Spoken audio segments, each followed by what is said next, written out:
Oh,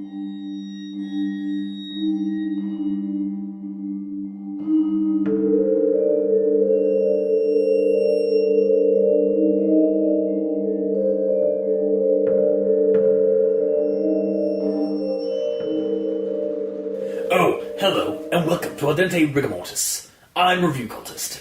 I'm Mikey, the E stands for evil. And I'm the gamer in yellow. And we're here to discuss those internet stories, most creepy and most pasta, and be critically silly doing it. Tonight we have The Midnight Game. So, like last episode, where we tackled a creepypasta based off of a actual play RPG game, this is also RPG related. My choice of this story, or this ritual pasta, was actually RPG related. I mean, okay, alright. In that, a while back, I listened to a podcast called Rag-Nerd-Rok, and they did an actual play in the setting of Unknown Armies, where they took the creepypasta ritual Midnight Game and used it as fodder for their game scenario, like as the seed for their game scenario. Huh. Unknown Armies is basically, the best I can describe it is it's basically Twin Peaks, the game.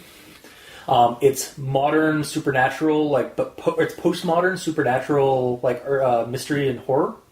Okay.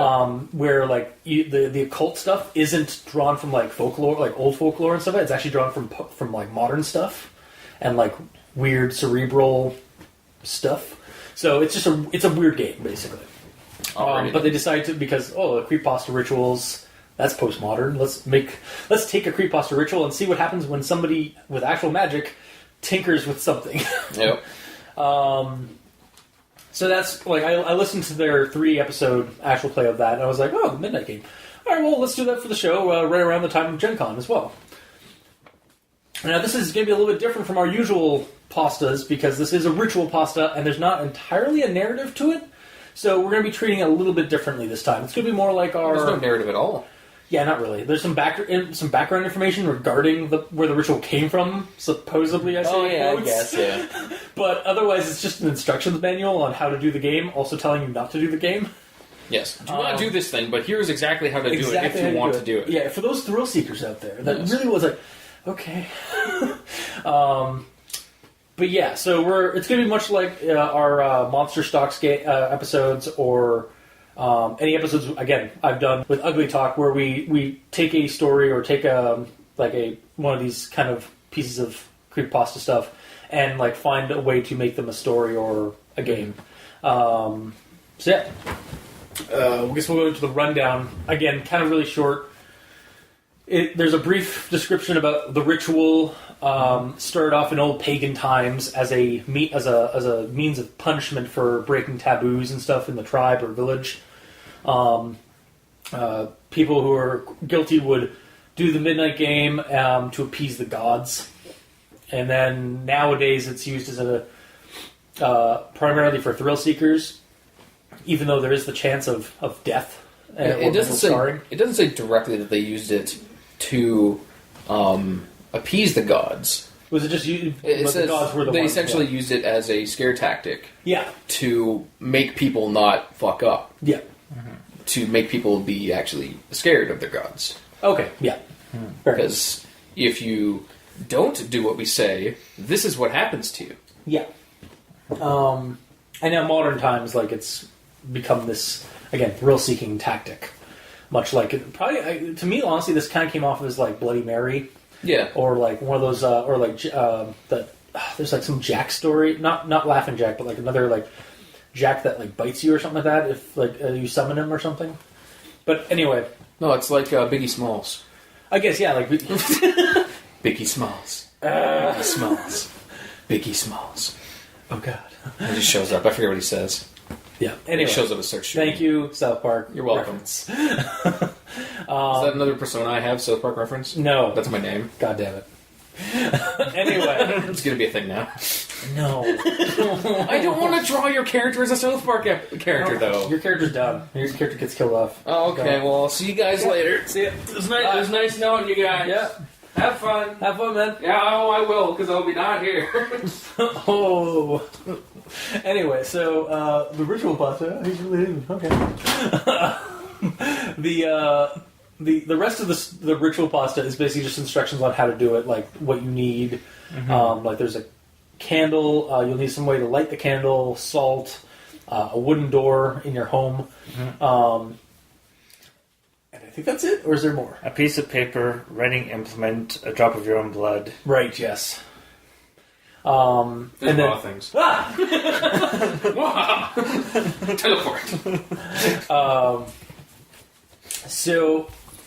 And then basically, yeah, you write your name, put your dab of your blood on the paper, put it in front of the wooden door, make sure all the lights are on in your house, and then you have the candle on. Yes. When you summon, or you knock on the door to summon the net, or No, you knock on the door, then you door. open it, then you light the candle. I think Then at you that light the point. candle, and then you close the door, and now the Midnight Man is in your home. I think you blow the candle out as well. Yes. No, you there you keep go. it lit the whole time. You light it, blow it out, and you have to relight it. I believe. Okay, yeah. Yeah. And then from then on, the Midnight Man is now in your home, and it's now going to be a game of hide and seek, or a game of stealth tag. Because you're walking around your home, trying to evade the Nightman till 3:33. Also, this has to be done at 12 midnight exactly. Yeah, or it won't work. And if you lose, like if you get too close to the Midnight Man, the candle gets extinguished, and you have to quickly light it back up. If you don't do that in time, You have to use salt to make a circle around you. To protect yourself, yeah. If you don't do that in time, He then will he will. send hallucinations of your Yeah. greatest fears and also disembowel you, although you won't be able to do anything to stop it. Yes. Paralyze you with your fears and rip out your intestines and strangle you with them. Yes. A la Rikio. Yeah. Spoilers. Yeah, for a... Well, it is... I mean... It's not really spoilers, it's just one of the best death scenes because it's hilarious. Yes. Look it up on YouTube, guys. Yes. Have you seen it, Mikey? No. No. We need to show them afterward. We will. Anyway, if you do succeed, the Midnight Man says, "Aw shucks," walks away, but is always watching you. Oh, he specifically says, "Oh shucks" from the shadows. But he leaves, and he leaves your home, but you're now always being watched by the Midnight Man. Yes. He's going to be a creepy stalker for the rest of your life now. Yeah. So is this a prequel to It Always Follows? Or sorry, It Always Follows. It always watches. Or the man that was always there in every other one that's like that. Yeah, fair enough. Yeah. Sure. Why not? Fuck it. So and they're basically throughout all this instructions at the very end, it's do not play this game.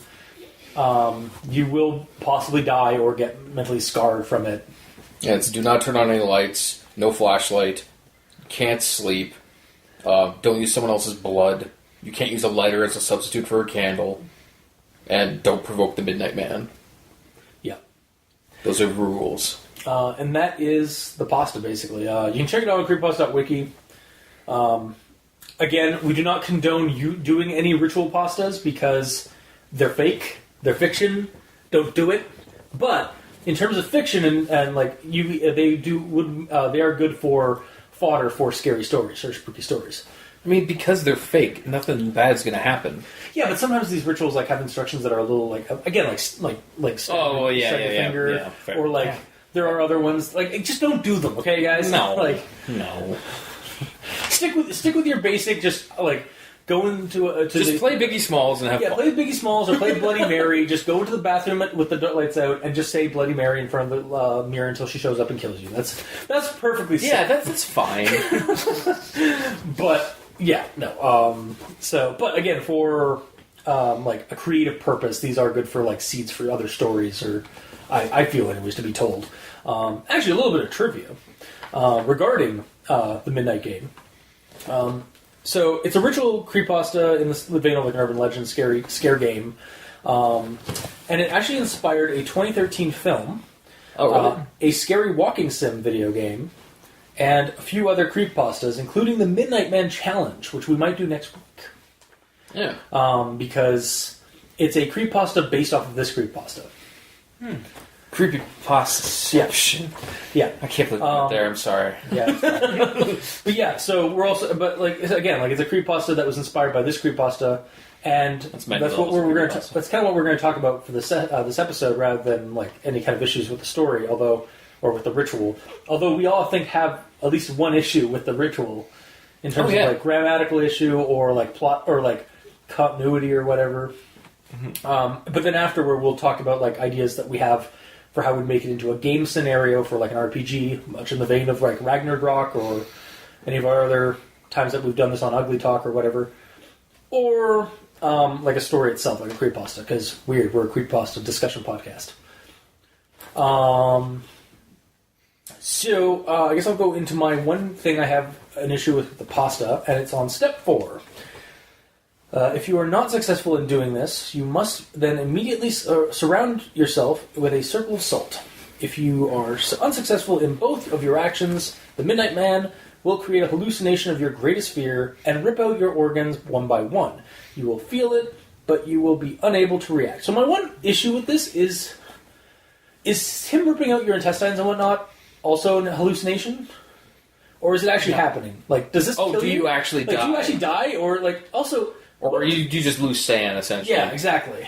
Like, does it just, like... Well, you feel it, though. Like, is it like Poltergeist, where, like, the guy, like, went to go, like, wash his hands after dinner, and then, like, starts, like, peeling off his face and starts, like, ripping himself apart, and then he wakes... Like, he, like, snaps to, and suddenly, like, it was just all, like, a hallucination that he had? Your greatest fear. So, say you're scared of giant spiders. A giant spider's going to come and It's rip gonna- out your intestines. Yeah, and... So the Stay Puft Marshmallow Man shows up. He's going to rip out your... He's going to, like, smother you and melt you into liquid. No, he's also going to be ripping out your intestines. Somehow. He's got knives, like, embedded in his marshmallow hands. Yeah. Yeah, totally. Yeah. Alright, I should be down with that. So really, he's just Pennywise. That's what we're getting with the Midnight Man. He becomes your greatest fears while he eats you. Yeah. Okay. Exactly. Also, when you were talking about that quote, when you were starting to do the rundown of what that quote was, let me find it real quick. It kind of made me laugh, and I don't know if this is good or bad that I was thinking this. Where is it? Hang on. Was this 4? Yeah, step 4. Never mind, I was in the wrong step. No. What was the start of it? You must relight your candle in 10 seconds. If you are not successful in doing this, you must immediately surround yourself with a circle of salt. Yeah, the very beginning of step 4 is immediately relight your candle. Yeah. Oh, well, essentially you're saying, like, you must... And then you had a little bit of a delay, and then in my head I auto-filled that to construct additional pylons. God damn it. Just immediately. I'm sorry. That's not so much on the story as it is my own reading of the story. Yeah. So. You must... I can't even say it. You must construct additional pylons. Yes. Yes. That is necessary. I guess. Yes. Thanks, gamer. You're welcome. That's what I'm here for, I guess. I don't know what else I'm here for. Next episode, Creepypasta, the StarCraft Creepypasta. I mean, there's probably... I don't know if there is, honestly. There might be. I mean, there's already creepy aspects in there with the Zerg. Yeah, and the Zelnaga.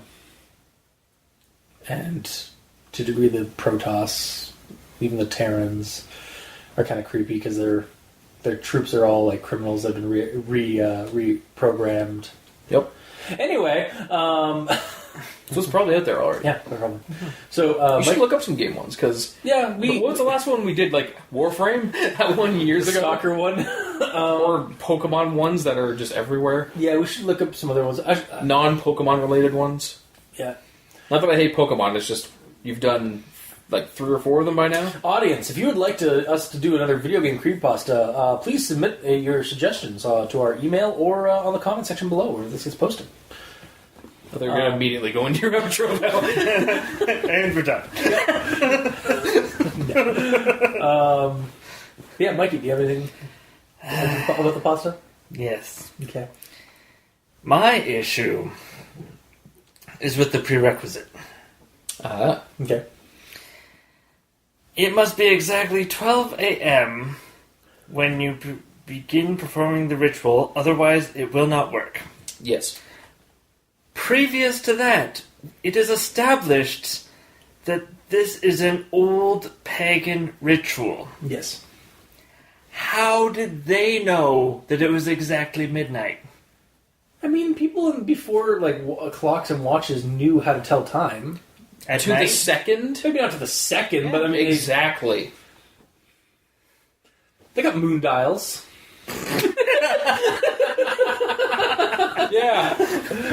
Yeah, that's pretty damn They probably, accurate. they probably had somebody like just counting. Like it's like as soon as the sun went down, it's like all right, 1, 2, 3. Like just counting down the seconds, and then the minutes, and then the hours. I think I got paid a lot. Yeah, probably not. Probably not, no. Yeah. Yeah, no, That is weird. it is a silly it's like how did they know that? Yeah. Magic. Mm-hmm. They have a magic It probably time telling. There's probably just a very high count of times when this ritual just didn't work at all because the guy was like, "Dude, you guys didn't do it right. You guys weren't exact. Fuck you. I'm out of here." Yep. Or I was like, "Oh, it didn't work." It's like, "Damn it, we missed it by a minute." All right, we'll try it next time. Jim Mickus. Is that the time man? Well, no, because Jimmy Ickes because it's old timey pagan, Roman pagan stuff. Anyway, You get it. sorry. Yeah, Anyway. you should be. And the other question I have is there a time zone? Could we do this ritual at 5 p.m. in... Somebody just stepped on my grave. Yeah. Could we do this ritual at 5 p.m. because it's technically 12 p.m. somewhere? Yeah. I mean, yeah. It kind of bleeds into my notes, actually. Well, it's called the Midnight Man. So, Yeah. I feel like it should be localized to, midnight where you are, not midnight anywhere else. So, the Midnight Man has a watch and, oh, I'm in this time zone. Okay, I gotta change it. Okay, there we go. He's a supernatural entity. He can do whatever he wants. Sure. That's generally how that works. Okay. Well, also, if he can do whatever he wants, why does he limit himself to 213 minutes? Wow. I don't know. No, it's just Well, that actually, the numbers 333. He just does not like Actually- that repetitiveness of those specific numbers. I do believe 333 is a witching hour in folklore. But he's not a witch. No, a supernatural hour. It is a time in folklore that is between 12 and 333 is when ghoulies and creatures and some of that of the night come out to play. Oh, okay. It's the darkest, evilest part of the night, basically. Why 333? I don't know. I don't know enough about. I just know that that's a common thing in stories and legends. Okay. Also, another thing, going back to the whole pagan thing. So, you do this ritual, Yeah. and then you have to basically run around your house. Yes. Thinking back, there is such a thing as one-room houses, Yeah. which were probably common back when this was theoretically made. Yeah. No. So, it's basically a death sentence. Not necessarily because it is dark, so maybe even the Midnight Man can't see in the dark either. So she's like, "Where are you? Where are you, Marco?" He's actually blind. He's actually playing Marco Polo. There's actually just a very elaborate supernatural Marco Polo game. Yeah, totally. Actually, that's not entirely inaccurate. Your wording of that is, though. Did I say not said entirely inaccurate? You said Oh inaccurate. yeah, wow. That's not entirely accurate. Or inaccurate is the correct negativity yeah. to accurate. Anyway, Sorry to audio Nazi here. it's fine. I'm used to it with all the editing I do. Yeah, okay. Yes, so those are my main issues. Okay. Okay. Then for me, I have 2 points. One of them kind of blend into what Mikey said, so I guess I'll start with that, although it might be already mentioned. Specifically the silliness that it has to be 12 a.m. or it won't work. Mm-hmm. I find that, 12 a.m. is always the creepy time in every story. It gets kind of overplayed.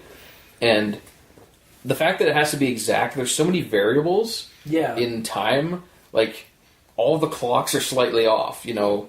Does he go by your watch, his watch, your phone, the grandfather clock in the living room, the microwave's time, the stove, your alarm clock? Is it Eastern Standard Time? Is it, like, there's so many freaking variables. My theory is that Midnight Man is a man of the people, so he works on your clock. But once again, if you have a phone and a watch, you have two ways to show time. Really, it's just to prove that the modern version of this ritual has made it more complicated for the Midnight because of Man. cell phones. Yes. But what if midnight is your daytime because you work nights? Then theoretically your midnight is actually Like noon. middle of the day. It's noon. Yeah, but the darkness is a factor for the ritual because you're basically playing a game of Supernatural Marco Polo with this demon or this person. But it is a demon who says you can't make it supernaturally dark in your house. That would be good. That's good for the story. Like somebody tries doing it like that, and like turns out that like they do it at noon instead of midnight. Everything goes dark, like in their house. Like outside it's daylight, but everything in their house, like there's like an inky black. There's a supernatural blackness or darkness. Like you turn on a light, it's just like bleep, just like a little dome. Basically, supernatural darkness. Yeah, You can't turn on lights during the ritual. yeah. Well, it says you can't. I don't, that's another thing. It says you can't do those things. Does that mean it's physically not possible, or don't do it, or Don't you'll do die? it because basically, again, like I think the whole premise of it is that like normal like lighting and stuff of that basically spotlights you, even though you have a candle on. I think again because it's a candle. Like candles again are used in rituals and ceremonies, like not just creepypastas, like in occult rituals and stuff of that, as a medium, as like or as a telltale for like the supernatural presence showing up. So it's causing the supernatural presence to show up, and because you're holding the candle, and that's kind of the focus of him showing up, you're invisible to him. Yeah. As long as the candle's lit. Yeah, and then once That's why a lighter doesn't work. Exactly, and then once when he's around, it snuffs out. That's indicating that he's nearby. So you have to turn around and basically play that Slender tag, like from the Slender, the 8 pages. Mm-hmm. I do wonder what all these do nots result in. Like, don't turn on any lights. Do you just immediately die, or I does think it it's cancel? basically you lose the game, basically. Yeah, but the last one, and definitely do not attempt to provoke him. Yeah, because you don't want to provoke him because it might be something worse. Well, that's what I'm saying. Like, all of them are like, don't do this, and the last one, totally don't do this one. So I'm wondering why that like, one don't has... taunt him. It's like, come at me, Midnight Man. Come at me, Midnight Brock. Yeah. What I'm getting at is, I don't know why that one is... The importance of it is amped up. Definitely don't do this one specifically. Maybe just to like elevate the Midnight Man's he takes precedence. Do not provoke him, kind of thing. Yeah, but you don't want to mess with this guy on any you don't want to mess with him accidentally, like by just walking around and accidentally bumping into him within the ritual. Yeah. You definitely don't want to actually actively bump into him or try and provoke him. Yeah. But again, Yeah. the whole question is, the other ones might cancel them. Like, just like, you lose, shucks. But Yeah. if you provoke them, then you're dead. Yeah, you're basically dead. Or maybe you're possessed. That's actually something that the Rag-Nerd-Rok folk did. Was basically the guy who was doing the ritual as a way of gaining power. They took like I said, they took the ritual and used it as the seed for the story.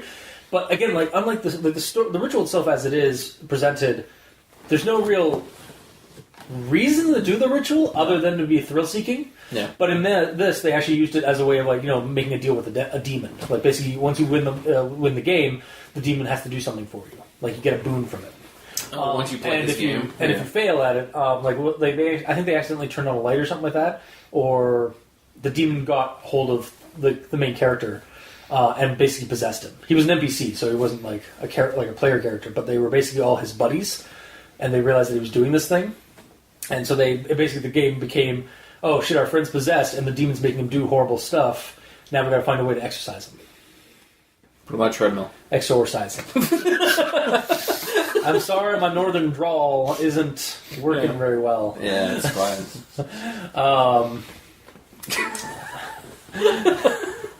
Damn you and your audio grabber Nazis. Just audio Nazi. Audio Nazis, yeah. Because I'm a Nazi. Well, it is grammar related. Really? You're doing it again. Sorry. Anyway, yeah. So yeah, like what was it? Where we were at that? Where were we at? Putting demons on treadmills. Yes, where were we before that? Like before I It was possessed. Yeah, yeah, oh yeah, it was possessed. But we're at, like before I interjected with that, what were we talking about?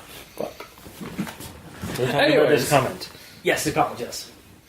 About like most of the do nots have like don't do this, but this one's specifically do not do it's this just one. we're not, so it's basically left a little open ended of like kind of just leaves that statement for you to kind of like wonder over. Yeah.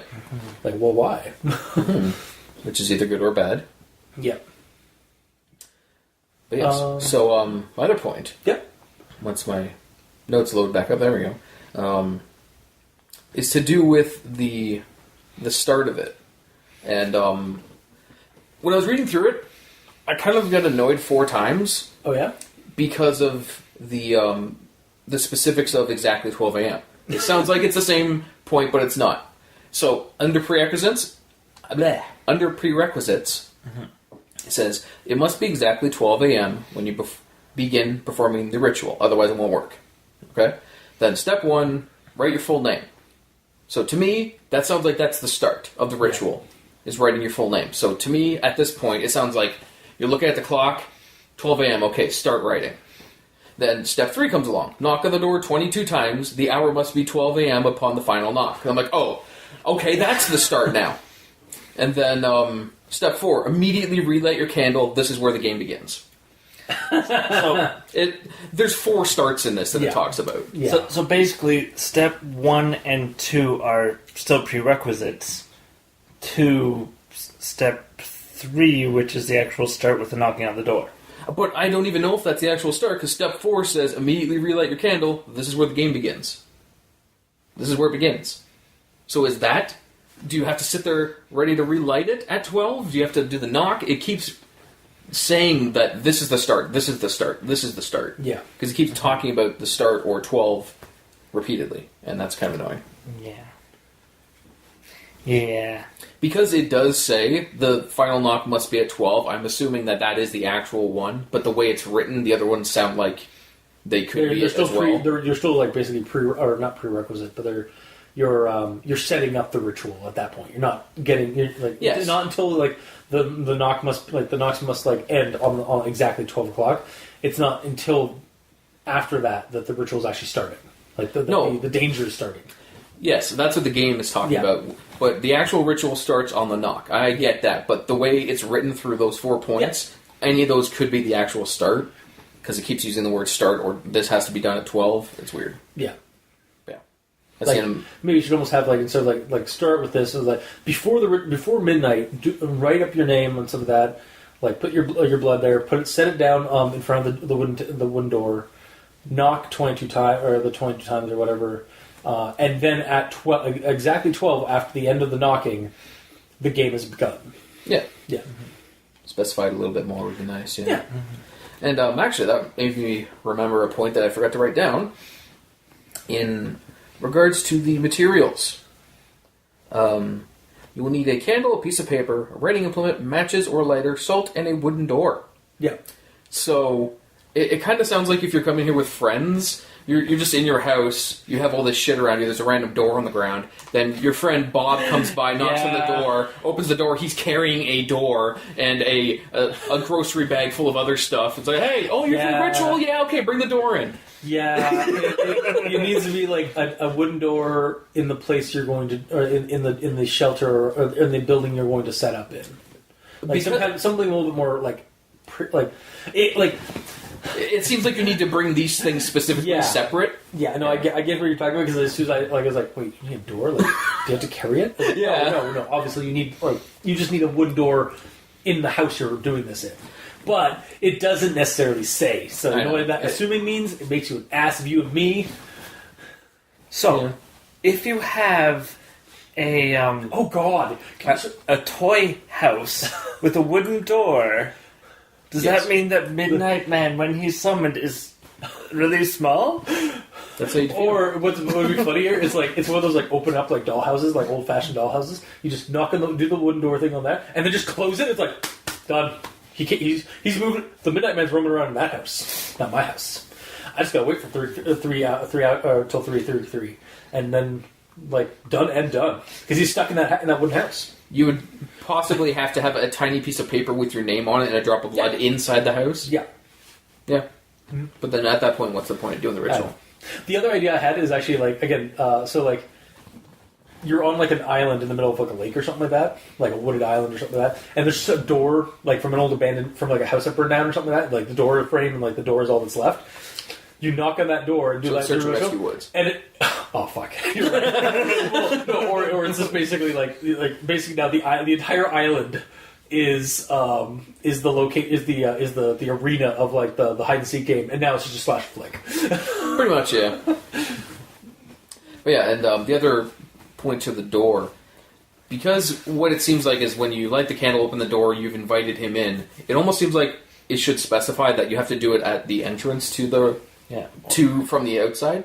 Not just from the outside. Apparently, that's what I'm saying. That kind of seems like what it is. When you're starting the ritual, the Midnight Man is always outside and stuff. But when you initiate that and open the door, you are allowing him to actually walk into the house. Yeah, or he's just summoned right on the other side of that door when you open it up. Yeah, from there. Well, it's whether or not he is a really supernatural guy with teleporting and summoning situation, or if it's actually a monster that's just always out. Yeah, a physical monster that's always out in the darkness.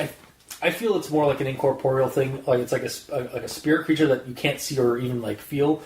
And you can see him. You can't see him. You can see him. Oh, you can see him. Yeah, no, I mean until the ritual starts though. Oh, okay. I mean when the ritual's not happening, he's basically just a ghostly poltergeisty figure that's just roaming around. He can't affect the world until you activate the ritual. Yeah, and then he becomes real. Yeah, and he's more of a vampire. Okay. He doesn't enter until you let him in. That's true. Yeah, that's actually that actually could have been inspired by that vampire lore. That's true. They're not allowed to, What's the idea behind that? It comes from old Eastern European legends of vampires and vampires. Vampires. There's other names for them. I can't remember the exact one. But basically, it's you're not supposed to. Basically, when one of your family members dies or something like that, and they come back, because they become a drog or a vampiric creature. You're not supposed to let them in at all, because they'll just wreck your shit. I understand, but specifically the point that you can open the door, you can leave the door wide open, and they will not walk in. It's a barrier. Yeah, it is a physical or is a metaphysical barrier they can't pass through. But what I'm getting at is, I don't understand why that's even a thing. Why that's tied to them being undead. You have to specifically say, "Come on in." You don't want to invite the dead into your home. That's where that's. Yeah, but it could be a werewolf. You don't want that in your home either. But it doesn't have a spiritual block. That's because werewolves are technically still alive, whereas vampires and zombies and ghosts are dead. They are the undead. Werewolves technically are not undead. They are just people cursed. Yeah.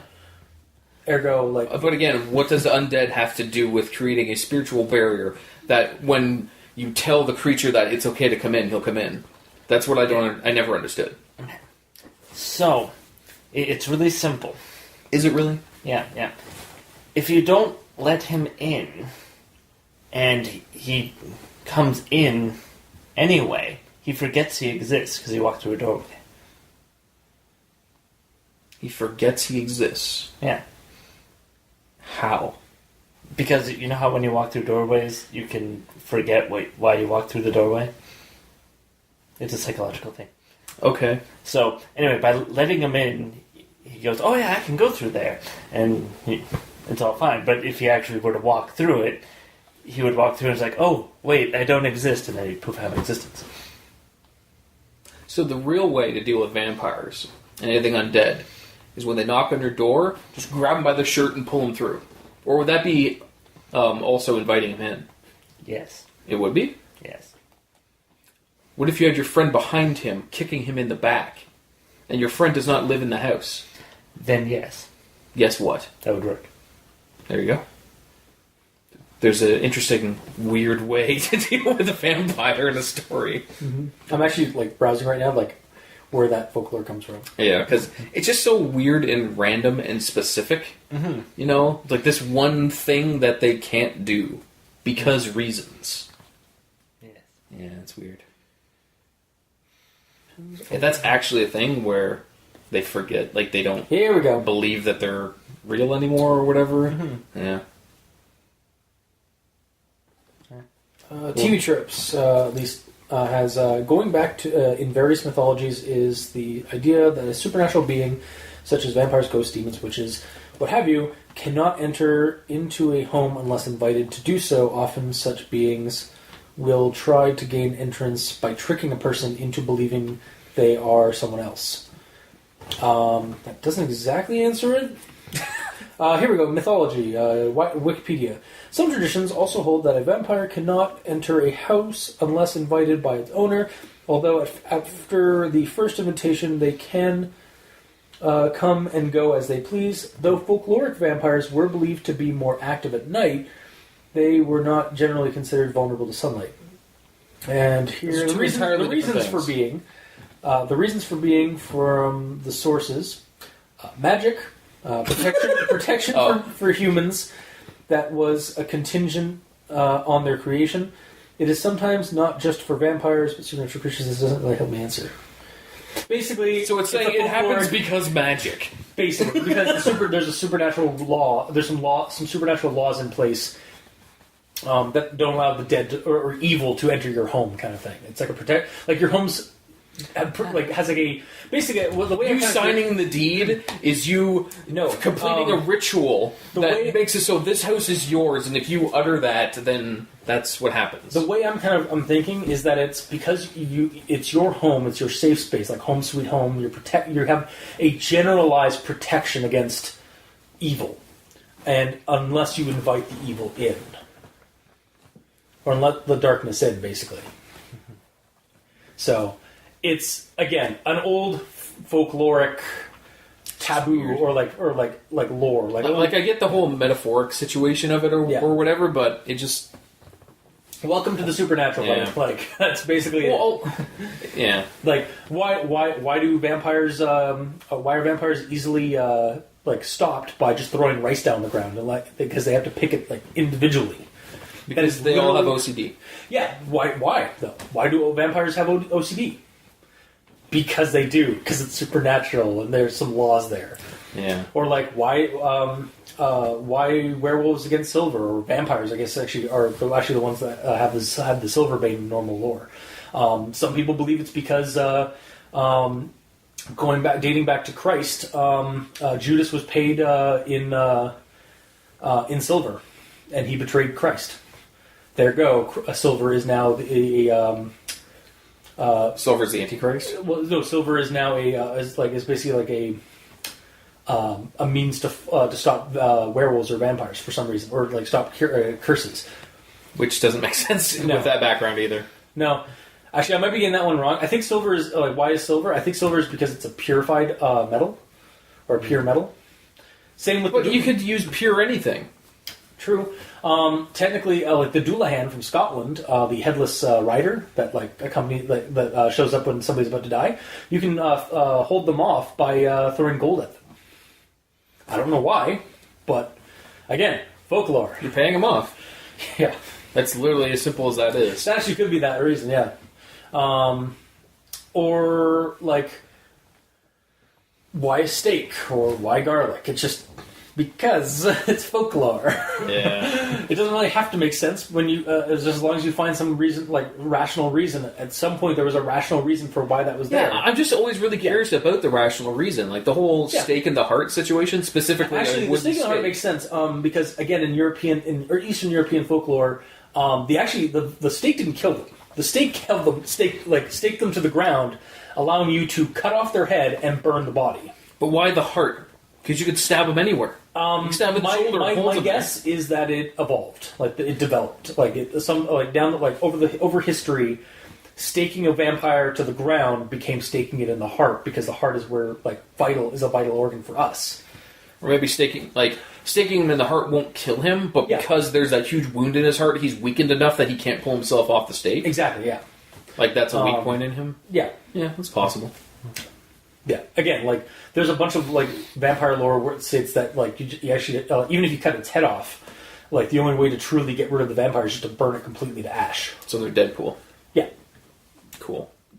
Fun fact, actually, they were doing that. So there was a town in Ontario called Wilno, and it was a Polish immigrant village, and there was a vampire scare in like the early its early years, and they actually had vampire hunters wandering around the village looking for the vampire because there was they dug up one of the bodies of the recently dead, and she like looked completely youthful and whatnot. So they actually cut off her head and staked her to make sure she'd stay down. Fuck. Yeah. Yeah, that shit is like... That's gotta be weird back then. Like, even if... Well, I'm figuring that shit didn't actually happen. We weren't around back then, but I'm figuring it didn't. If you were just a night owl... You'd be fucked. Yeah. I just like being up at night. I'm not a vampire. Burn him! No! Yeah, you'd either be burned as a witch or staked as a vampire. Yeah. Especially if like you're one of those night owls and somebody else in town just dies from a tuberculosis. Yeah. Or something like that, yeah. Wasn't there another weird thing with vampires, or no, witches, that they... You throw them in a river and they float because they're made of wood. Yeah. That's why they burn them at the stake. I think I only learned about that through Monty Python and the Quest for the Holy Grail. Where they put her on a scale. That's fair. Like, what happened if she's heavier than a duck? Yes. Yeah, as sad as that is, that's an actual thing that Inquisitors did during the witch trials. They had a giant scale. No, they dumped them into the river. If they drowned, they were human. If they floated, if they floated and lived, they were a witch and they were burned at the stake. So regardless, you're dead. Yeah, you're fucked either way. The only difference is that your soul goes to heaven and your soul goes to hell. Jeez. From a living in medieval times would be so fucking terrible. Yeah. Like for everyone. Weird. It was a reason it was called the Dark Ages. Yeah, that's super dark. The reason the Dark Ages were called the Dark Ages is because we actually reverted in technology. That too. Did but we? It actually did. Yeah, we actually didn't we have the Renaissance first? And then into the Dark Ages? We had the printing press. And then Did the Renaissance? they said, what the heck is this? And then they said no to that. And then we basically went back 20 years in technology, and eventually they brought the printing press back. Seriously? Yeah. Like, they're like, what is this devilry? Yeah. Sorry, I just wanted to make sure, like... I can't believe that. That's why it's the Dark Ages, because we actually went backwards in technology. Okay, yeah. So it was... Yeah, it was between... Yeah, because it was the fall of the Roman... It basically came shortly after the fall of the Roman Empire, and then was preceded by the sorry. What powered the printing press back then? Like, what would power that? They didn't have electricity. Like a dude, like, cranking it? Yeah. Damn. Or horsepower. Oh. Actual horsepower. Or like 1 or 2 horsepower. Yeah. Nice. It is funny when you think about that being a term. Like, in regards to cars and such. Mm-hmm. Like, I wonder how accurate that is. Yeah. Like, I think the Hellcat or something has like 700 or 800 horsepower now. Mm-hmm. If you took 800 horses and hooked them up to something, would they go that fast? We'll never know. Yeah. I feel like we're getting a little off track. What were we talking about? What do I know about your like inquiring why like it had to be something about the pagan like thing or something like that, like The specifics with 12 a.m. Oh yeah. and so all that, yeah. Wow. we deviated, guys. Well, weird. But yeah, Remember when I thought this was going to be a short episode? no, it brought us over. Yeah, that's true. So is that it then, or? Yeah, I have other thoughts on like the story-related things and game-related things. That's just generic stuff. Okay. Yeah. So now, we'll go into our ideas that we had for like how we can make this gameable, like for an RPG scenario or even like a creepypasta story, like how we can elaborate. Like apparently somebody did with Midnight Man Challenge. So for me, for a game or a story, I'd like to see actually this like have a story or a game set in the old days, like where the pagan lore was at its strongest. And have the characters or the character be a convicted criminal or guilty or like be guilty and having to go through this ritual like back in the old days. Like basically have it set in like ancient times, like have it set from. Could be like it could be like a real world, like historically accurate time period, or it could be a fantastical, like medieval setting. Like the criminal's walking around with like a book, and he has like. Well, actually, you couldn't hold a book and write with a candle. Well, no, do you have to continually move with the ritual, or could you just chill? No, I think the candle? you once you have the candle, once the game starts, you have to move around your house to evade the midnight. Yeah. So you just have the candle. You don't have the piece of paper. It's just. Well, no, I'm saying like in this situation where it just got me thinking if one of the transcripts of this whole ritual is some guy like writing down his experience as it's happening, but you can't because you need to stay mobile. Yeah. Well, at that point, just type. Yeah, at that point, I think the story wouldn't be so much like a first-person account. I think it would be more like a third-person like narration. Well, no, you can survive it though. Yeah, that's true. If you just give up and do the salt thing and sit there writing stuff down while someone else is actually doing it. Yeah, I mean, you could do that. I don't know if I would write that story that way. I'd probably write it like either as an after, like I'm a survivor of this, but this is the trial I had to deal with. I mean, that would let you see it firsthand, but not die from it. Yeah, if you just immediately do that, like you're the warden kind of deal, watching this guy. Yeah, you're observing him through the windows. Yeah, like you see the light going out, or like something goes wrong, you have to go in and you're suddenly like having to deal with this too. The problem with that though is that after the game, he's always watching. So if you were to try and share your story with the world, he's going to stop it. Why? Because he's watching. Why would he care? If anything, he would want more people to do it. He wants more exposure. No, he doesn't. He's trying to sleep, and these assholes are waking him up at midnight. Actually, that ties actually into one of my other ideas. All right. My other idea for this is have the game scenario, or the story be from the viewpoint of the Midnight Man himself. Like, this is his job, his life, his existence. The idea has potential to be creepy, but probably a little bit more humorous too, because you can make it like basically kind of a spooky, mundane thing. Perhaps a dark comedy kind of angle. As you go through the mundane aspects of being a ritual-bound entity, spirit of punishment, a demon, what have you, and possibly being woken up, like because these assholes keep trying to punish like non-guilty people, or the people that he's what? Maybe he like supernaturally knows like their sins. And it's like this guy doesn't do anything, but he's like being told to do this. This is a fucking asshole. That's why he's not really actually going after him. He's just like, woo, I'm spooky, and he's strafing around the room. Yeah, and I mean like we've had games that allow you to play as like Voorhees and other monsters rather than the survivors or the hunters. Like looking at Evolve, Left 4 Dead, Dead by Daylight. Dead by Daylight. Yeah, there you go. Yeah, Dead by Daylight. I play that game. So like, I'd like to see this like tried out more in like a narrative or in like a story. Like get it from the view angle of the monster. And like, don't do it lazily or like use like the low hanging fruit and make it like gore porn or like a kill shot like kind of story. It's almost creepier when it's not. Give it like a darker. Give us like a darker personality of like get into the mindset of this like creature, and like or this being that's like constantly bound to the stupid ritual. And like, what are his thoughts about this whole like situation? Like, does he like doing this? Is it interview him exactly? interview with the Midnight Man. Yeah. Like interview with the vampire. Yeah. I feel like the Midnight Man probably has to be blind for this. He could, makes sense. Or like I said, actually, or he senses things like maybe like he hears like rather than like well, what I said earlier with the candle situation where you use the candle to summon him, and while you're holding the candle with it being lit, you're invisible to him, so he cannot see you. That's why you're keeping it lit. Yeah. Because otherwise, why would it make sense that he would know you're there if it's out? Yeah. Because if he can actually see, he'll see the light, and the light going out will not draw him attention to you. It will draw attention away from you. Yeah, like maybe the candlelight.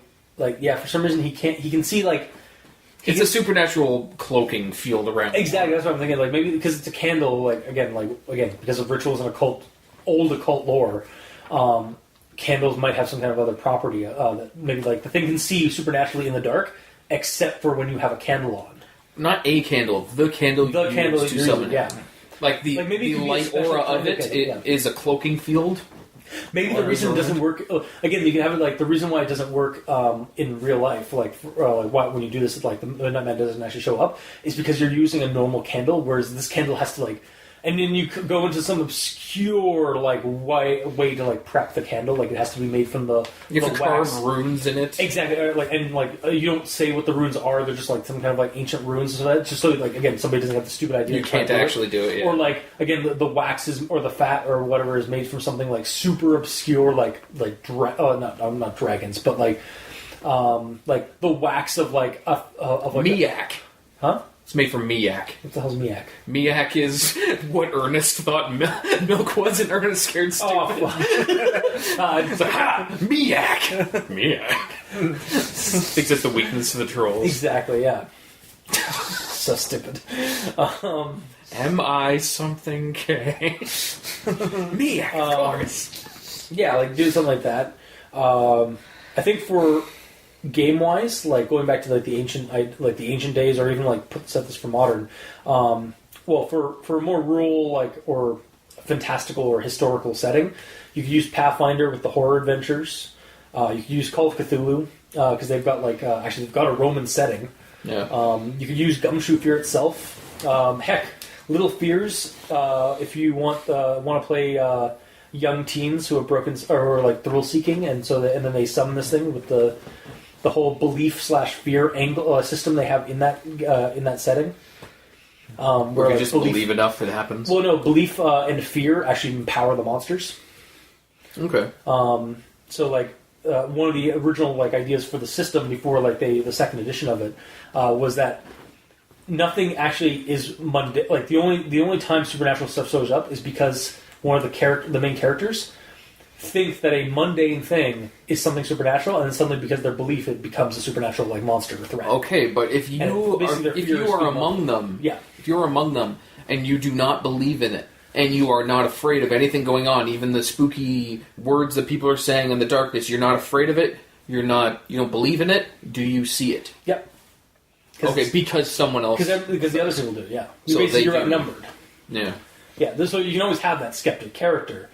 But they're still fucked. But they're still fucked because they have to try and persuade the other guys no, it's not happening, and then you guys would probably have to do a ritual to basically negate the fear effect that you guys are creating. Yeah. Story wise, much in the same vein. This kind of feels like this could again harkening to a different time period or whatever. Could be in the same vein as the Mummers or the Shallow Brooks tales we've done previously on the show. The Mummers one was Do we get confirmation? The confirmation, the author said that it was not England. It was a fantastical setting that was based loosely off of some historical stuff. It actually isn't. Okay, but historical stuff is a large band. No, it isn't a real place. That was. But was just I was curious, tech level wise, what it was. Medieval. Okay. Yeah.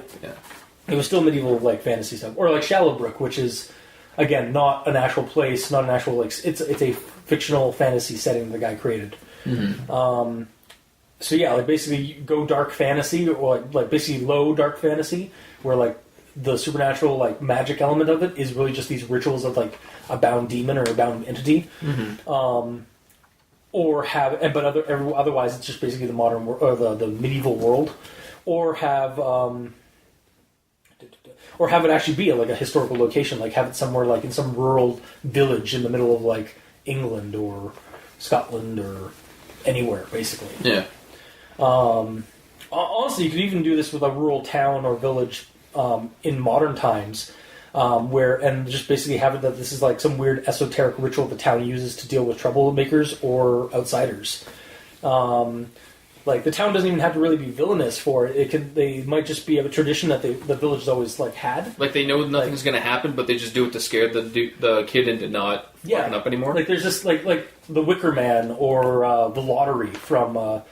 There's a book that an author wrote back in the 50s or 60s. The Lottery by Shirley Jackson. Where this town was setting up a lottery or something, and the whole novel oh yeah, she won the lottery. She won the lottery, and then as it goes on, I was oh no, you won the lottery. My condolences. And like it got more like what's going on, and then it turned out that it was really a harvest ritual, like the harvest for poor. So they were she won the lottery in that she was the one that was going to get stoned to death, so that the harvest would be nice next year.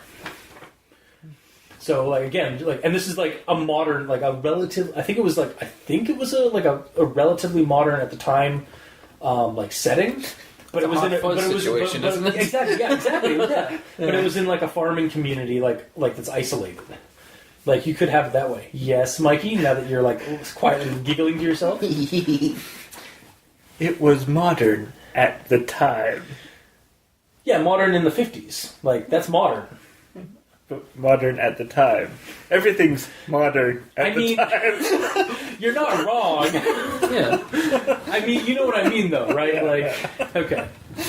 That's a stretch there, Mikey. Yeah. He said some way stupider things. I've said some much stupider things on the show. Yeah, maybe again, like, just kind of going on that again, like, again, maybe the Midnight Man is some dark god that has to be appeased, or like a spirit of harvest. Again, like, using that traditional local village has a ritual to make sure the crops come in next year. And and maybe the village uses the ritual, and they say it's for, like, scare tactics and to punish the troublesome and the people that get out of line or whatever. Yeah. But maybe that's just the front. Maybe the ritual is actually for appeasing this entity so that they have a good harvest every year. So they just keep saying, "Oh, well, Jimmy there, he knocked down, he accidentally fell over and knocked over that person's stall or something in town. Oh, well, he's got to go into the ritual. Like, you got to be taught a lesson." But really, they just needed a person there, and maybe that's the story. Like, maybe it's uncovering this conspiracy of this small town. Like, again, like Hot Fuzz, I guess. Yeah. Like, Totally. realizing what they're doing. It's for the greater good. The greater good. So, and then another idea I had was a modern setup where the characters could be the police or investigative group. Hot Fuzz? looking into the disappearances and death of a friend who tried tried the ritual. Have them start looking into the game and go from there, like as basically have it as the seed, much like Rag-Nerd-Rok did or Hot Fuzz with that, where like Or South Park actually as well. Yeah. They did it. They did it with Biggie Smalls. No, it's not Biggie Smalls. Oh, who was it? It was Britney Spears. Oh yeah, It was everyone taking pictures of her. Yeah. That kind of, the hearts. Yeah. Mm-hmm. Just have like that. Like again, like your buddy's like gone missing. Like been like you guys haven't seen your buddy for like a couple of days. So like the characters go to investigate, like check out the house, and they find him like dead and disemboweled in his basement with this with a partially open, partially completed salt circle, and like this maybe on his laptop was like the wiki page. just to go straight into like a modern keep it like modern and some of that. And again, just fictionalized. It's not a wiki page. It's creepypasta.wiki. Yeah, the .wiki. Yeah, you know what? Creepypasta.com. No. Is it .wiki? Yeah, I just follow links. I don't type things in. All right, fair enough. I do just send you the links. Creepypasta.wikia. Wikia. Yeah. Why are some of them wiki and some wikia? You're asking the wrong person. Because it's a Wikipedia situation, so they're just shortening Wikipedia to Wikia, I suppose. Maybe. It's a domain thing. So, basically, Wiki is a different domain from Wiki. Yeah. So really? Different people own. Even though they still call it Creepypasta.wiki, I think they even on their website, they're like on the main front page for Creepypasta.wiki, it's called Creepypasta.wiki, not Wikia. Yeah. Well, the Except actual URL is creepypasta.wikia.com, but at the title it says Creepypasta Wiki. Yeah. Yeah. Because Wikia is a wiki. Yeah. Yeah. It really comes down to who owns the domain. So different people own Wiki versus Wikia. Oddly enough, I tend to go to Wikias more than Wikis. And Wikias are also more fan-based stuff, whereas Wiki is more actual Wikipedia. Yeah. Yeah. So... Mm-hmm. Even though I think Creepypasta.wiki is just done by fans, too. That's what he just said. That is because of Wiki. Wikia. Yeah. But they call it Creepypasta Wiki, so... Yes, It doesn't matter what it's called. It's on Wiki. All right, fine. So it's a Wiki. I'll shut up. Okay, so we'll finish this then. Yeah. Give me your notes. I'll read them for you. I'm all done actually. That was my notes. Oh. Those were my ideas for the story. So Okay. So, my step one is using actual star constellations to determine when to do the ritual, that would be good. Yeah.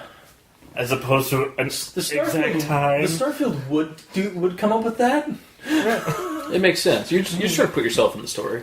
I am. You are the Midnight Man. My God. Mikey, the E stands for Midnight Man. What? Slice. Yes.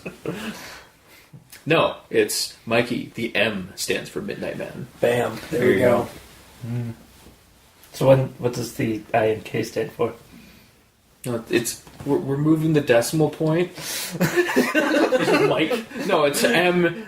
Ike. You're not. It's Icum. It's M.I. It's Ecum. Ecm. No, we're not moving the M. We're moving the decimal point. All right, fine. So it's M. Ike. Okay. Like Ike from South I Park. got you. Hi, welcome to the South Park Show. No, Yes. we're not doing that. Oh. I'm immediately sad forever. Cool. Cool. How dare you?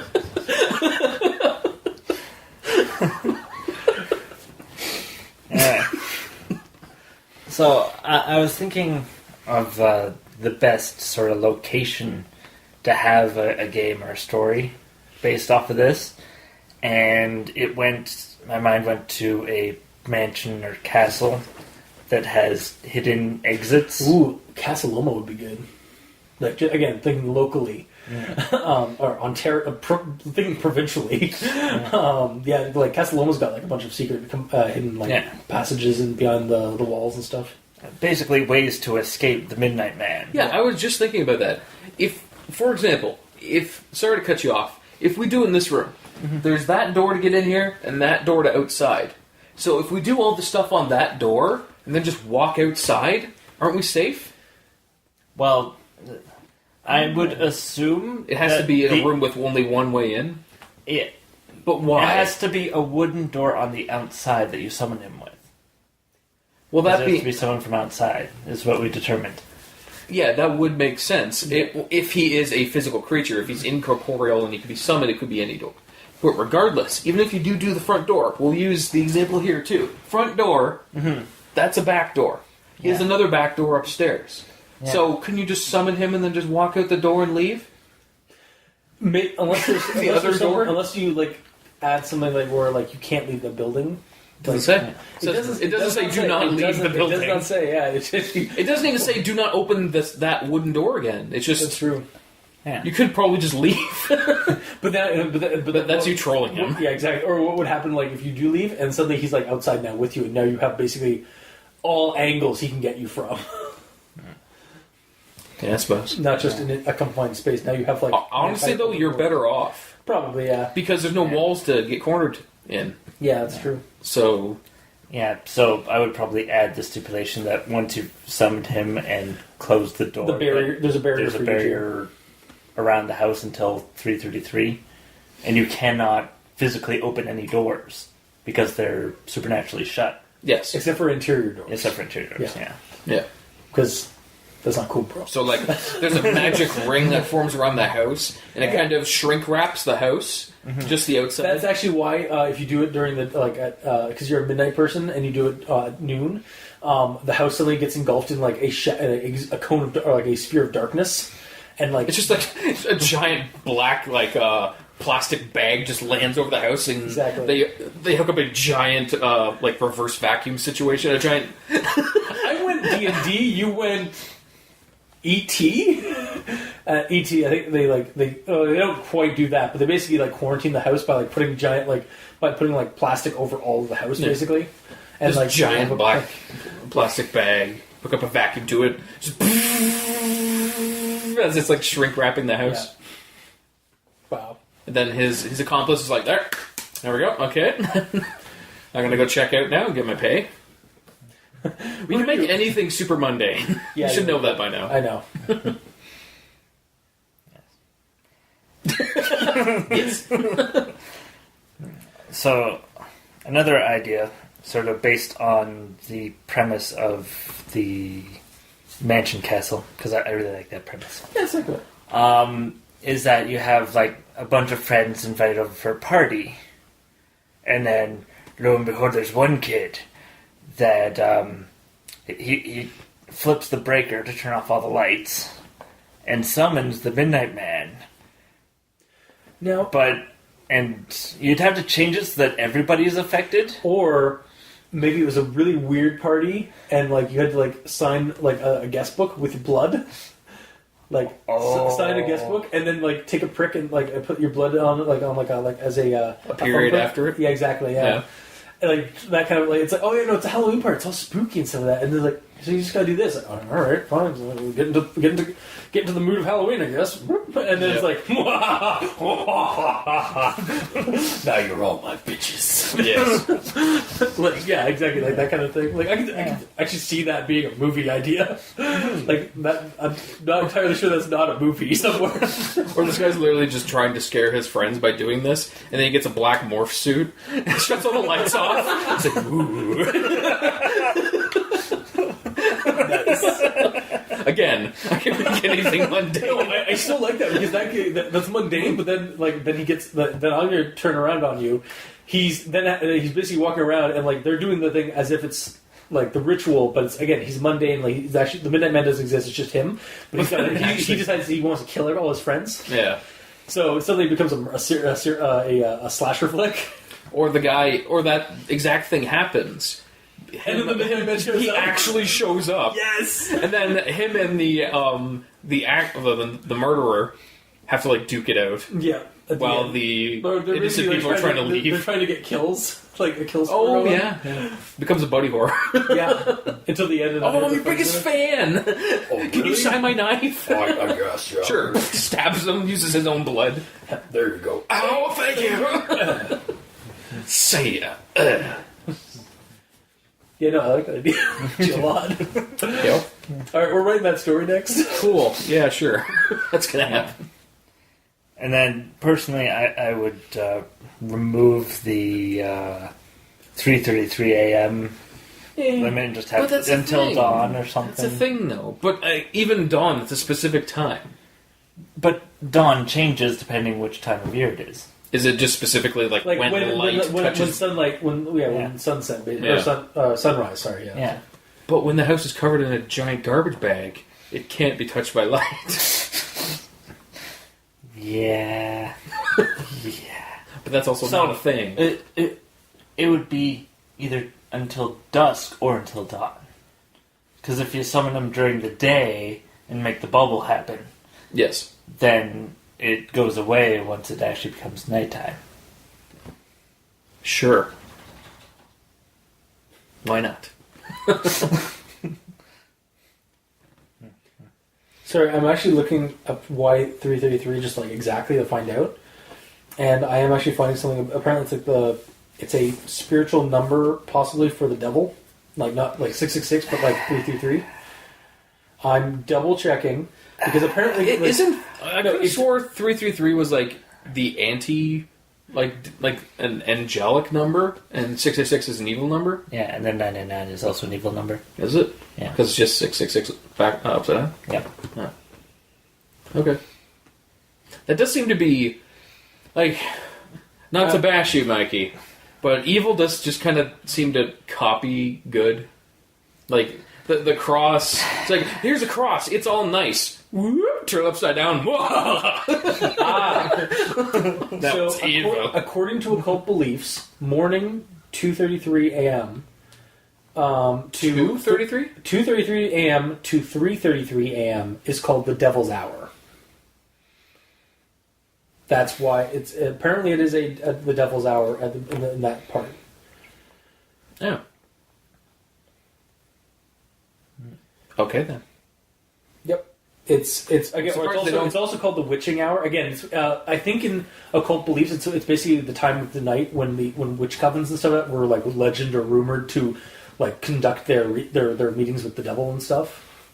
I think that's where it stems from. Yeah. Yeah. Yeah. So yeah, I mean, like again, it's just another. It's a spook. They used it because it's a spooky time that is age old.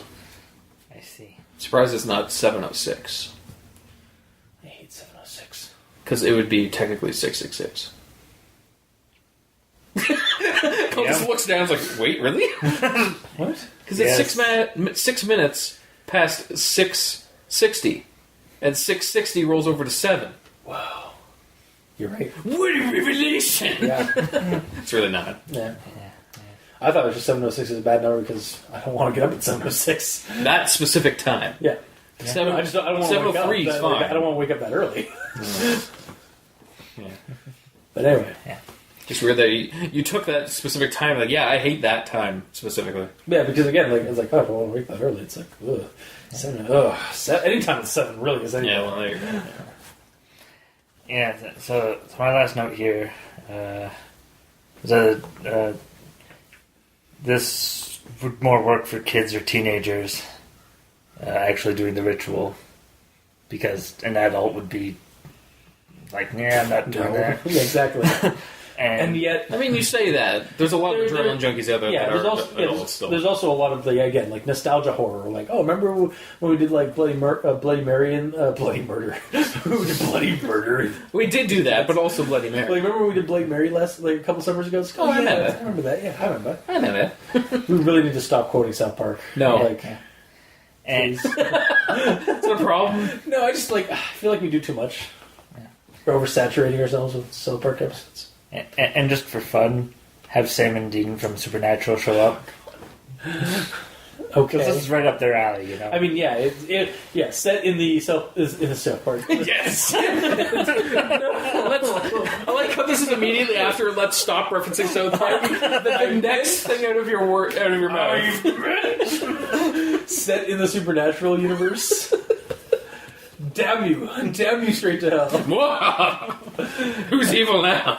Both of you. Yes. All right, fair enough. Yeah. So, gamer. Yeah, that'd be me. Well, I have a little bit to go on, but not too much for these. In regards to making it more of a story, I wrote down a very super brief rundown of it. If you directly translated this into a semi-predictable creepypasta format that everyone tends to do, Narrative Man, Spook Steve, or Narrative Man, learns the ritual through a couple of friends wanting to all do it together. They do the ritual, the Midnight Man kills his friends, but he survives to write the pasta, and he puts it online to warn others. yeah, That's a classic. Like that's straight up. That's straight up. That feels at least classic creepypasta.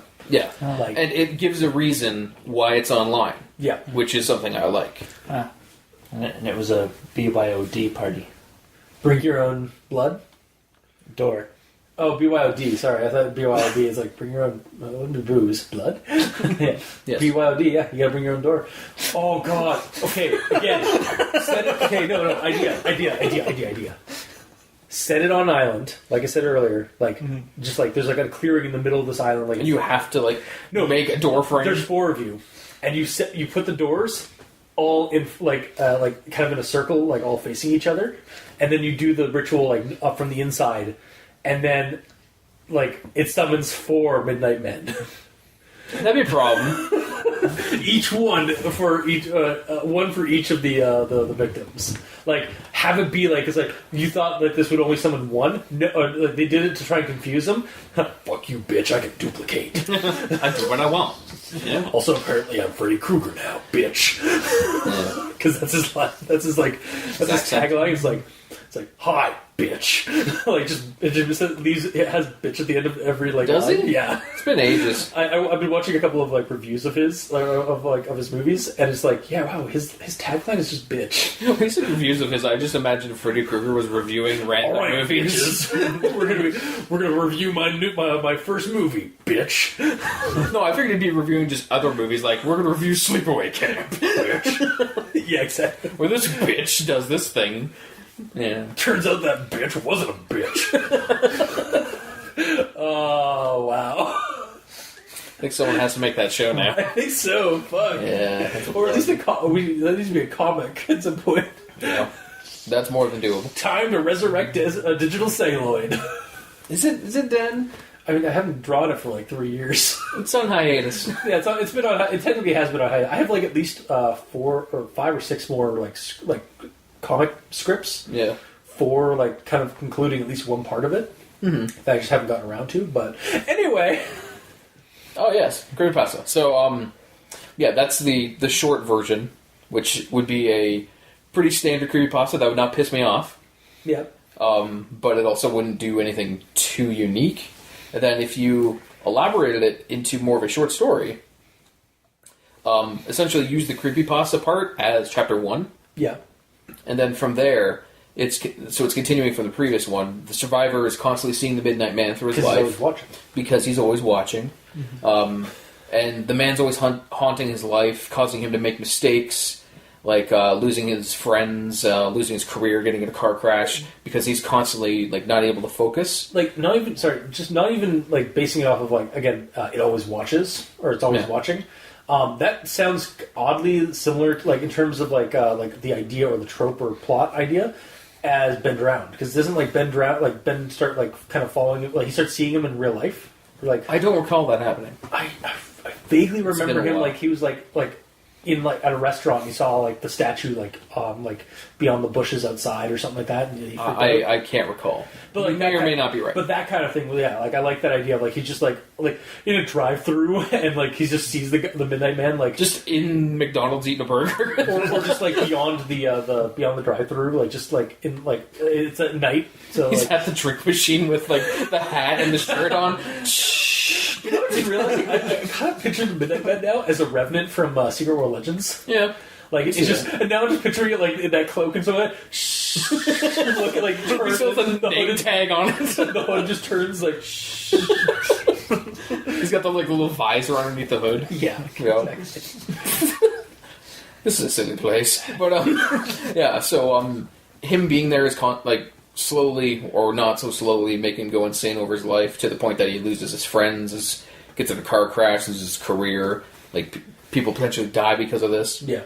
And using what little money he has left, he decides to find out how to rid himself of this man so he can live the rest of his life. He goes to a source. He goes from source to source trying to find more information on maybe find the ritual, to find the origin of it and what to do. He uses the last of his money. What? Okay, so yeah, he uses the last of his money. No, go ahead.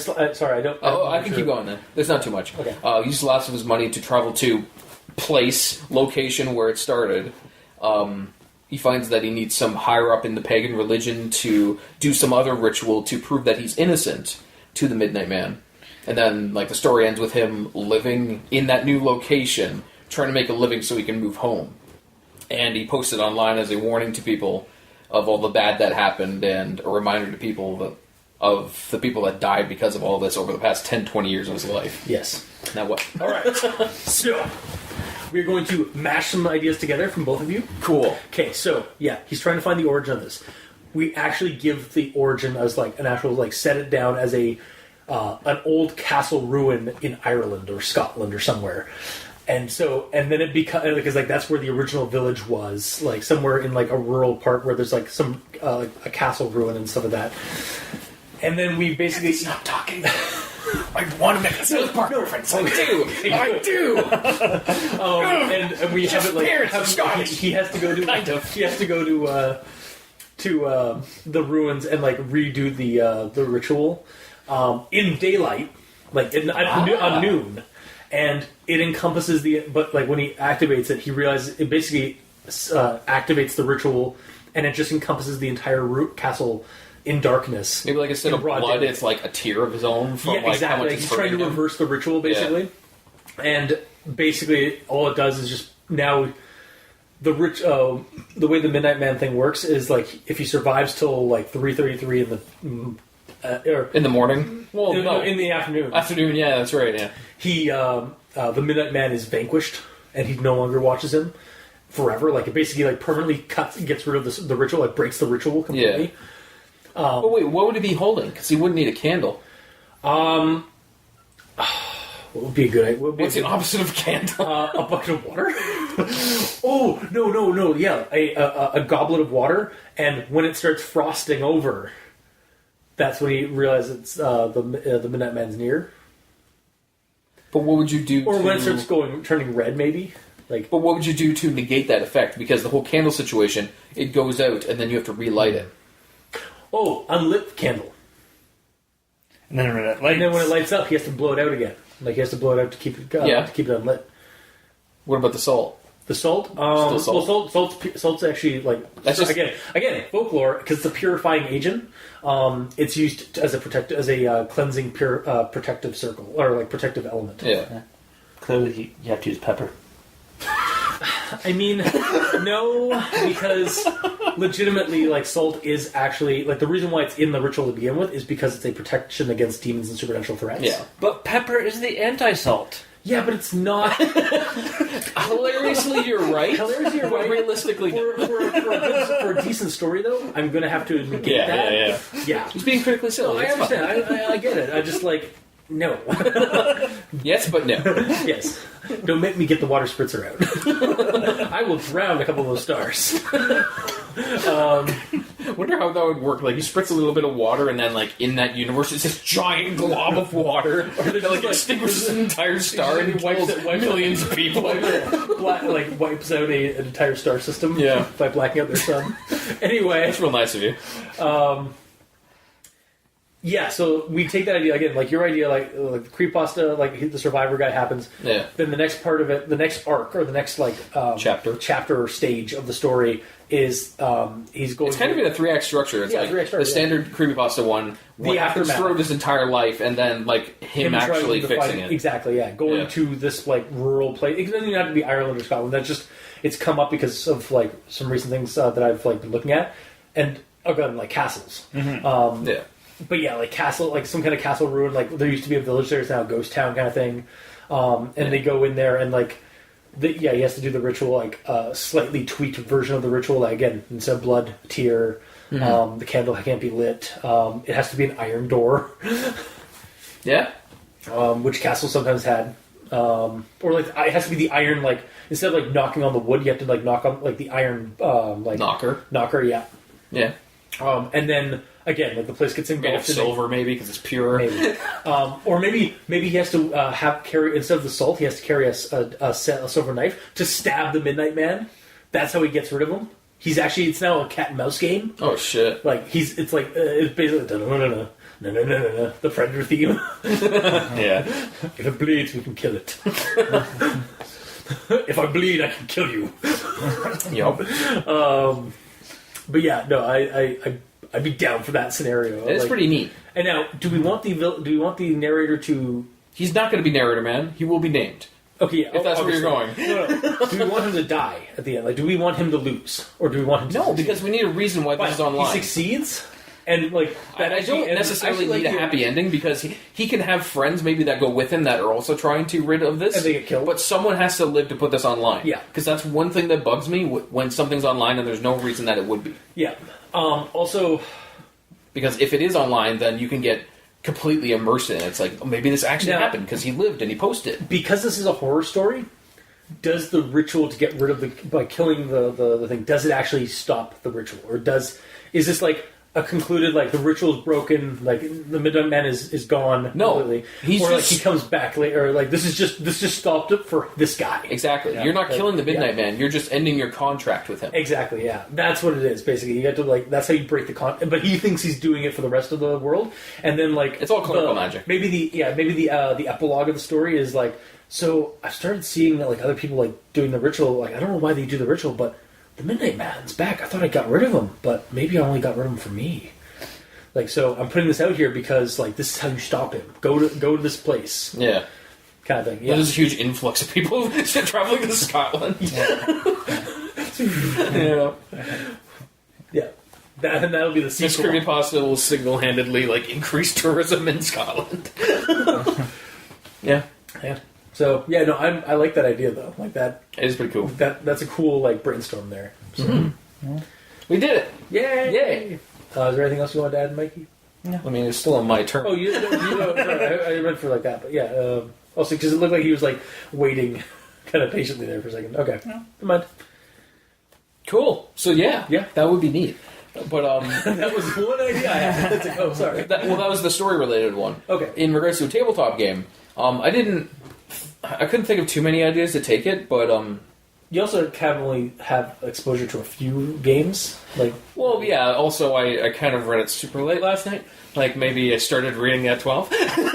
at 12, and then until 3:30. Well, I mean, yeah, I had to read it on my phone while I was mobile. Yeah, Yeah, because the Midnight Man was chasing me, Exactly. so it's fine. But tabletop-wise, a way that you could do it is informational. So the reason that the players are doing a ritual, like, it's not necessarily the seed and the main reason for whatever's happening in the story, but you could use it as a means of characters to commune with the Midnight Man for information. Oh, so like basically a deal or contacting like an entity or something like that. Essentially, It's yeah. basically a contact being or something like that. Yeah, but in that situation, you would immediately do the salt and just wait there for Yeah. him. Then he would show up. It's like, what? And then you just. And, I just woke up. What do you want? Yeah. And then like if you guys happen to have like the cast demon out, you can basically just like banish him when you want. Like basically, because in RPGs you generally your characters sometimes have more power than a regular person. Yeah. Well, even in that situation, if you just do the ritual and then immediately do the salt and just wait there for him to show up for the reason He's like- of talking with him, he can't do anything with you. That's so you doing the ritual, you're getting all the information you need that he has, but you are locked there until 3:33. Yeah. I think that's also what the NPC character did in his in that Unknown Armies game. Oh, really? He was basically he called his buddies up. It's like, yeah, so I did this ritual I found online and to try to get some information or some power and stuff. Yeah. And I'm currently stuck in a circle of salt and. Oh god, it's throwing things at me, trying to get me out of the circle. Or something. I don't know. Like, yeah, it was like poltergeisting things at him. Yeah. Nice. And then he obviously he broke the circle and got possessed by the creature. And then it turned out that demons, the Midnight Man's actually a demon, and in their setting of Unknown Armies, demons are actually just like people who have like unfinished business. So they're ghosts? But like really shitty unfinished business. Like I think he was the Midnight Man was actually a prostitute who was killed by one of her like patrons or whatever, and so she wanted to basically use the vessel of this chaos. Why she? Yeah. The Midnight Man? Woman. They like demons. Like they have they're gender fluid. Like is the way it kind of was. Is like they are both. Why didn't they just make it a dude? I don't know, man. Alright. But anyway, the way they had it is like they were basically like this demon was piggybacking on his buddy so that they could get revenge on somebody. Yeah. And they were the guys. The game basically became how do we appease this demon without so that it won't ruin our buddy's life, even though he's an idiot for doing this stupid ritual that he found online. Yeah. But wait, the guy that killed this demon originally is some asshole like skinhead. Maybe we should just let Steve die or like Steve burn for this by like committing murder, because basically the demon would leave Steve or whatever his name was. After they had murdered their murderer, and leave Steve at the crime scene. Oh, okay, that's a problem. Yeah, I don't like resolutions like that because then... it's a moral dilemma. Like, Well, no, I don't mean that. I mean specifically, that is ending the creature. well, no, because it's the way that the way they set it up was that the Midnight Man is more of a title. So like, it's not so much summoning the Midnight Man, you're summoning a Midnight Man, like a demon, a demon that takes on that persona. Okay, gotcha. Yeah. Well, that's fine. Yeah. That's a good way around it. Mm-hmm. Okay. So that's it, or do you have anything else on that? That's pretty much Yeah, sorry. Like, basically going off your idea, like having it, like basically just be a gather information, I think, or like a genie kind of situation. Yeah. You keep yourself protected, and then you now just basically summon something so you can get some information from them. Or use it as a means to contact if you're a shadow creature, like a pure shadow form of yourself, or if your character has a split personality insanity, you use it a way to directly talk to your insane Oh, self. that would be a good idea. So like sleep paralysis. or a mental. I mean, no, but since you bring it up, why not? Yeah. No. I wasn't going there. No, I like that idea. Or also, like, it's not just so like simple. Like, it's just simple like putting a circle of salt like around you to protect you, and then summoning it, and then you guys talk. He summons is like, all right, now it's really. Well, let me tell you this. You can survive for the next three till 3:33. I'll tell you whatever you want to know. And then basically he starts trying to get you, like, basically there's a couple of like tests that you have to roll or whatever to avoid things that he's like throwing at you again. Like there's some obstacles that he's like there some you can't move very far when you're in so you abstract some time the pass, and basically like there's like 2 or 3 rolls that you have to make to avoid whatever he's throwing at you to jump, like to get out of the way from the thing, or do you take the damage? And if you fail, like and you end up like breaking the circle, he then like starts like you either get a sandblast, or you take some like even more damage, and you have basically start over the next night. Yeah. So basically, make it kind of like you can get a bunch of information on this guy, but you got to go through this little trial in order to get that information from him. I mean, but that's already been done. That's exactly what happened in that other one. I mean, you can still do it. Like, I know. I was just thinking of other ways to potentially do it. Okay, fair enough. And since you brought it up, aliens. Alien slugs. Actually, what?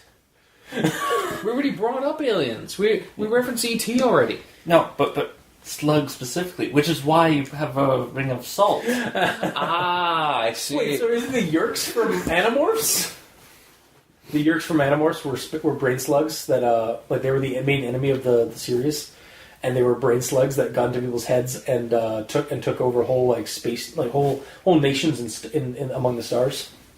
Mm-hmm. And the Andorians were shapeshifters that tried that. I was going to say, aren't the Animorphs like kids that turn into animals? Because they met an alien Andorian, which is like a centaur shapeshifting dude, who gave them the power to shapeshift into animals to fight the Yerks. Right. Hilariously enough, Animorphs has a 11 plus book star saga, like saga of like. And it gets really dark by the end, like because it's like starts going to all out like space war, like conflict.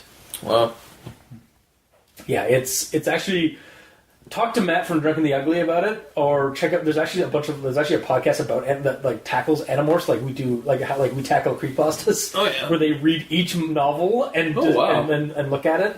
Damn. Yeah, I might leave that section below. I'm not sure. Yeah, why not? But yeah, Mike, if you when we're at Gen Con, you can ask Matt about the Animorphs. I'll just bring up space slugs and he won't know anything. No, the Yerks. Because he actually read he binge read the entire Animorphs series last year. Oh damn. But yeah, anyway. The main reason I thought about doing it informational in regards to making it for a tabletop is because, like you said, the ritual itself is just kind of done for reasons. Yeah, and I can't see another reason that a player would want to summon a supernatural creature aside from wanting to get information out of them. Because if you're summoning this hazardous, dangerous creature, what for? Exactly. Unless you're doing it as a way as like there's some other creature there, and you're summoning the Midnight Man to deal with him. Yeah, a counter ritual basically. Yeah, but the Nemesis ritual. At that point, how do you know that they're even to fight each other? You get blood of the creature, and you write the creature's name down. I actually did that. That's what normally do. One of the ideas I had for one of our Supernatural games is that when combating like creepypasta monsters or like supernatural monsters, you could perform the Nemesis ritual, which basically just summons the counter monster to that. So like if it's a seed eater, you summon the Rape Centaur. If it's Slender Man, you summon the Splendor Man. Yep. Like et cetera, et cetera. Like if it's a vampire, or if it's like a werewolf, or it's a vampire, you summon a werewolf, or if it's an Are angel. they counters, really? Yeah, they actually are. At least in a lot of literature, they are the counters to each other. Well, that's not a counter then. It's not like one that directly counters the other. They're at odds. They're at odds. It's a nemesis like thing. It's not counter. They will combat each other. Yes, but they want in some lore, in some legend, or not legend, in some literature, like if a werewolf can kill a vampire just as easily as a vampire can kill a werewolf. Yes, I was thinking of in terms of like video game wise, like Pokemon, like. What's what's a fire elemental versus a fire versus leaf? Fire wins because it has a benefit. Water doesn't beat leaf, or water against fire. Water is stronger against fire. Yeah, that's how I immediately thought of it. Yeah, because one of the first things we talked about was the salt versus the sludge. Is like they can't beat the salt. Yeah, win. But yes, summoning something that will combat it at equal efficiency. Yeah, whatever the word is for that. Because I'm pretty sure it's counter. Yeah. Countering seems like it is. You are doing something for the purpose of winning immediately. No. Sorry, I had to look at that word. It might be. I might be confusing it with. I'm thinking in terms of like sword fighting. Yeah. I might be thinking of parrying. Yeah, I think that's what you're thinking about. Because if you parry something, I don't know. I forget. Yeah. Because parrying is like. Well, countering nullifies, essentially. And parrying would like put you in an advantage, probably? Yeah. Okay, yeah. So I'm probably wrong. Don't worry about it. You're still worrying about it. Yes. Fine. Yes. So anyways. Yes. These space slugs. Yes.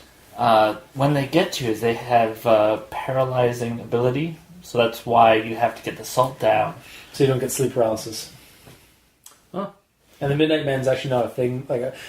Basically, the parasites, the paralyzing agent also causes hallucinations, which creates the shadowy figure, which actually in sleep paralysis is an entity that people see a lot of the time when they experience sleep paralysis. So you're saying it's aliens and sleep paralysis together? Yeah. He did his own joke.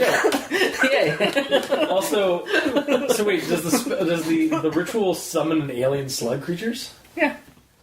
I have to guess. You know what? I can believe that because, like in Cthulhu mythos, these supernatural summonings and stuff summon alien creatures, not actual spiritual creatures, because it's just hypergeometry. Or think about it like this: you have 3 hours and the space slug has 3 hours and 33 minutes to land his ship. Crawl. He's not running; he's crawling. He's a slug. Crawl into your house and kill you. Yes, you have to give him ample amounts of time. Yeah, it's clear. Yes, exactly 3.5 hours. Or 3 hours and 33 minutes. Yes. All right. Well, is there any more on your notes? I think I'm tapped out. Okay. I think we've done some both serious and hilarious brainstorming for this story. Hilarious. Yes, it's hilarious. It's a word now. Yes, I guess it is. And I guess next week we're going to find out what a creepypasta that actually exists based off of this ritual pasta. And how it pales in comparison to the one we made. Yeah, we'll see. Not to toot our own horn or anything, but toot toot toot. Yeah, no, we'll see. So, if you like what you heard, and if you didn't, leave us a comment in the comment section below where this gets posted, whether it be on Kiwi6, Facebook, YouTube, or Tumblr. You can also check us out on You can also check us out on Twitter. Mikey is at E Stands for Evil. I'm at Review Cultist. The Gamer in Yellow is at Gamer in Yellow with the W because he got rid of the and with spaces and such. Nice, because proper literacy is cool. Yeah. And you can also leave us a rating and review on iTunes or any streaming site that offers that option, and let us know how we're doing. Help us spread. Like an infection? Like a plague. like an infection? Yes. You can check out you can also send us emails at aldenterigamortis@gmail.com. That's ALDENTERIGAMORTIS@gmail.com. Or you can also leave us suggestions for other creepypastas you'd like us to discuss on the show. Even if you want to send us some ritual pastas that you'd like us to dissect and brainstorm ideas for. Like this one. This one's maybe not all the time, but I wouldn't mind doing this a little bit more often. I don't mind it because I kind of went in here thinking I don't know how much we have to talk about. Here we are at X time, an hour and a half basically. Yeah, so pretty standard compared to reading an actual story. Yeah, because it gets our brains thinking more, I guess. Yeah. Instead of just here's the information. Criticize it. Yeah, exactly. Like, what did we like? What we didn't like about this story that already exists? Yeah. This is how actually. It's one of the reasons I like doing monster stocks with the Maple Syrup Blood Money guys. Yeah. Or even talking with our friends over at Ugly Talk and Drunken the Ugly. Mm-hmm. And if you'd like to check the title cards for each episode, you can also go to crazonstudios.tumblr.com or crazon.deviantart.com, where you can check out all of them there, as well as my old webcomic, Digital Celluloid. Yeah. I'll try and get it back into it again. And also our YouTube channel, Al Dente Rigor Mortis, where you can check out the videos of each episode. And if you'd like to help support the show, you can go to Al Dente Rigor Mortis on Patreon and select the backer tier you'd like to support us at. We have $2 and $5 here, but really any amount works. We're not too greedy. And we offer special episodes, extra content, behind the scenes stuff occasionally. Even though I haven't really done that a whole lot recently. You should get on that. Yeah, well, the problem is Put all the B-roll there. No. I used to do like behind the scenes stuff as like sketches and stuff like that, but then I stopped doing sketches like in my actual sketchpad and just started doing like roughs on Photoshop. Yeah. So I didn't really have sketches anymore. Oh yeah. But I mean, I sometimes also put like art on the Patreon as well. And we do have a bi-monthly series of episodes by our own Gamer in Yellow and Mikey D Stands for Evil, which is... Whoa. Is that the new transition sound effect? Cool. Al Dente Reloaded at the $5 tier, where Mikey and I go back to the good, the bad, and the ugly pastas of the past that the cultist and the doctor did, and see what our thoughts are on them. And Al Dente Revelations at the $2 tier, where Mikey and I, again, continue with those thoughts after listening to the old recordings that you guys did, or you guys as in the cultist and the doctor, and possibly have a mind-breaking revelation while doing so, while criticizing that art. Yep. Because...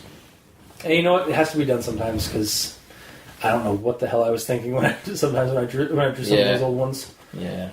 Sometimes it's because of time, issues. Like I'm like on a time on like a deadline, so it's like, I'll just draw this. All right, we got it. Or sometimes it's an idea that me and Leviathan came up with outside of recording, like right after we recorded.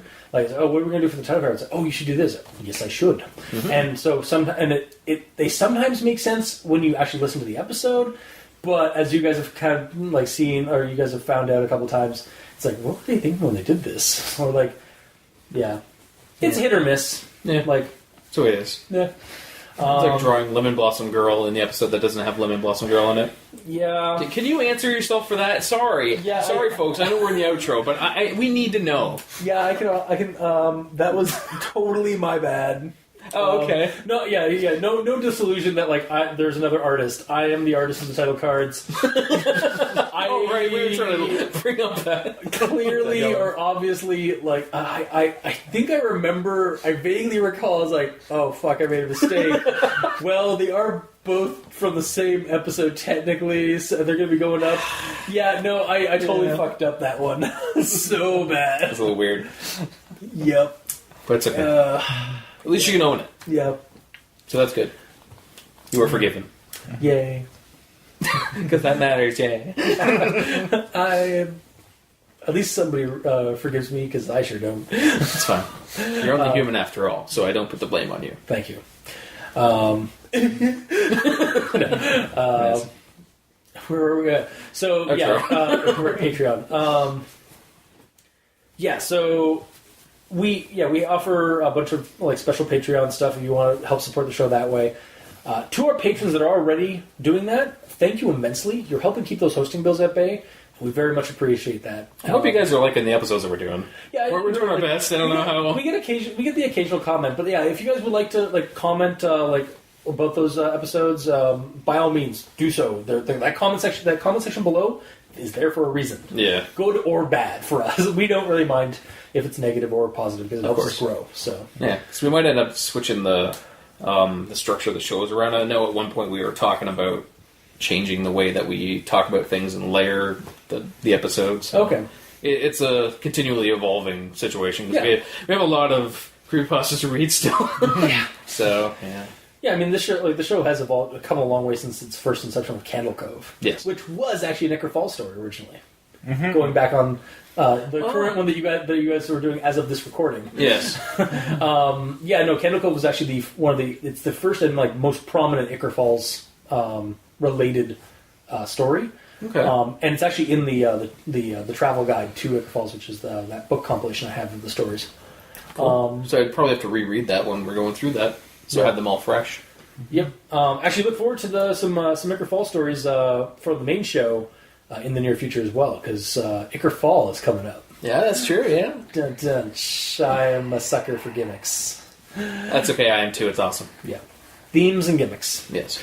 But again, and also for our listeners and all the authors that stumble upon our episodes of their and reviews of their stories, thank you, honestly and sincerely.